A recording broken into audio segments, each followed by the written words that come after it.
Hello all. ఇవాళ ఇంట్లో ఏమీ లేనప్పుడు ఈజీగా అప్పటికప్పుడు ఉన్న వాటితో ఫ్రైడ్ రైస్ ఎలా చేసుకోవాలో నేను మీకు చూపిస్తాను.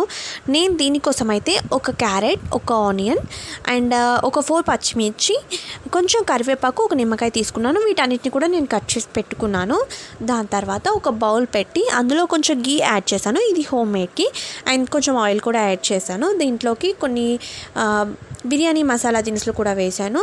ఇవి కొంచెం వేగాక నేను ముందుగా కట్ చేసి పెట్టుకున్న క్యారెట్, ఆనియన్, పచ్చిమిర్చి, కరివేపాకు యాడ్ చేసి కొంచెం ఫ్రై చేశాను.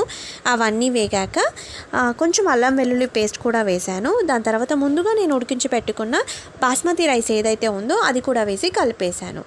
ఇవన్నీ కొంచెం ఫ్రై అయ్యాక ఈ బాస్మతి రైస్లోకి రుచికి సరిపడా కారం and salt and coriander powder ఇవన్నీ కూడా నేను వేసేసాను, మిక్స్ చేశాను. దాని తర్వాత కూడా నేను soya sauce and red chilli sauce ఇది కూడా వేశాను. అండ్ ఇది ఆప్షనల్ మాత్రమే, ఇష్టం ఉంటే వేసుకోవచ్చు, లేదంటే నార్మల్గా కూడా బాగుంటుంది.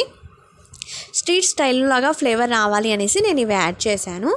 అండ్ దీని తర్వాత కొంచెం పైన నిమ్మకాయ పిండాను, ఎందుకంటే నా దగ్గర వెనిగర్ లేదు. సో నిమ్మకాయ ఆ ఫ్లేవర్ని కవర్ చేసేస్తుంది అనేసి నేను నిమ్మకాయ పిండాను.